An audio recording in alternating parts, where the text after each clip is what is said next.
jogando milho pra galinha? Joga mais, joga. Joga mais.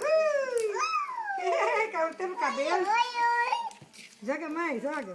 Ti, fala. Fala assim. Ti, fala. Eita! Fala ti, fala. Carol, fala ti, fala. Fez dodói e jogou o milho na galinha? Hein? Ei, Carol, fala ti, fala. A mão cheia? Tanto? Que tanto? Galinha. É galinha. Ó. Mais?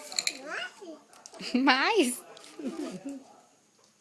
Ó, na boquinha da Carol não pode não. Tira a mão. O que você tá pondo na boca? Vamos, milho. Tá fechado. Cuidado. A Carol cai lá embaixo.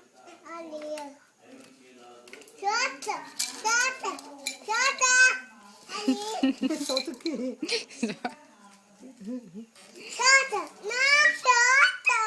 Solta o quê, meu Deus? Hã? O quê, hein? Ó. Vai cair. Peraí, vou descer você. Peraí, Carol, peraí. Espera aí um pouquinho que eu vou abrir. Pra Carol descer e ir lá perto do cocô. Ó. Desce. Aqui, ó. Vou jogar aqui perto. Carol, peraí. Desce só mais um, desce. Desce, olha pro chão, meu bem. É, agora segura. Aê. As galinhas são Có, medrosas. có, có, có, có. Vamos ver se a vontade de comer é maior do que o medo. Joga mais. Aqui, olha minha mão.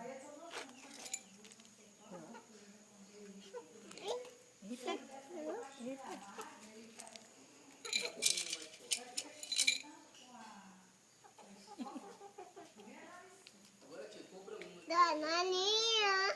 Galinha.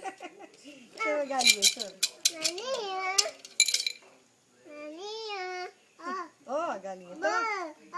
Ó, cuidado pra não cair aí, ó. Não é bolha não, é milho. Milho. É milho. É, de comer. Não, de comer não. A galinha comer, é pra galinha. A galinha que vai comer, tá bom?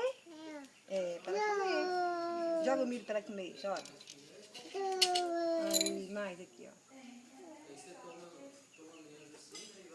A galinha comeu muito. Encheu a barriguinha. Ó, vai acabar, ó. Tudo. Acabou. Acabou tudo. Acabou, bem. Não tem mais, acabou. Agora vamos ver gatinho?